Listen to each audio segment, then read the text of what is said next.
Karachi chamber of commerce and industry के साबिक सदर मजीद अजीज़ सनतकारों को एहतजाज करने का अनोखा मशवरा दे दिया। कहा कि सनतकारों को चाहिए कि फटे पुराने कपड़े पहनकर प्रेस कॉन्फ्रेंसेस करें ताकि माली मुश्किलात को उजागर किया जा चुके। मजीद जानते हैं कफील अहमद से, जो कि इस वक्त मजीद अजीज़ के साथ मौजूद हैं। जी कफील, आगाह कीजिएगा।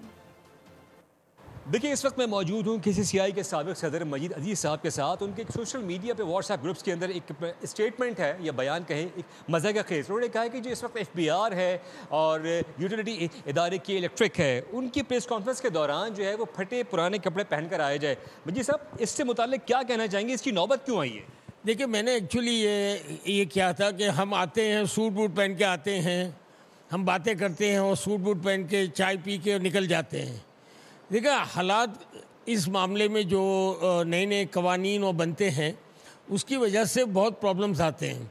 और अगर आप Karachi chamber, Lahore chamber, Sialkot chamber जाएं तो वहाँ मेन स्ट्रीम मीडिया आती, मेन स्ट्रीम बिजनेसमैन होते हैं।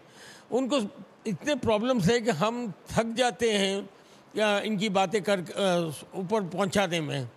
तो फिर मैंने एक सटायर ये किया था कि भाई अब अगली प्रेस कॉन्फ्रेंस आए तो सूटें पैंट ये नहीं पहने और आप थोड़े शर्ट आपका फटा हुआ होनी चाहिए, आपकी शलवार में थोड़े पेवन लगे हों, इस किस्म के। तो ये होना कि अगर आपने ये हालात सही नहीं किए तो ये ना हो, अल्लाह ना करे, ऐसे हालात हो जाए कि हम लोग सब इस किस्म के हो जाए। जो पहले एक ज़माने में हुआ था, मैंने देखा भी था कि लोगों को हमने चैम्बर में भी देखे, एसोसिएशन में बेचारे इस तरह के कपड़े पहन के आते थे, कहाँ थे और कहाँ चले गए। मजीद अजीज़ साहब साबिक सदर KCCI मेरे साथ मौजूद थे। उन्होंने कहा कि इस वक्त हालात संगीनी की तरफ जो है वो जा रहे हैं और सिचुएशन ये कि हमारी जो है वो बात सुनी नहीं जाती है, उस पर अमल दरामद नहीं किया जाता है। तो ये उनका बयान था जो इस वक्त सोशल मीडिया पर आगाह कर रहे थे। सब्सक्राइब करें और बेल दबाएं ताकि कोई खबर रह न जाए।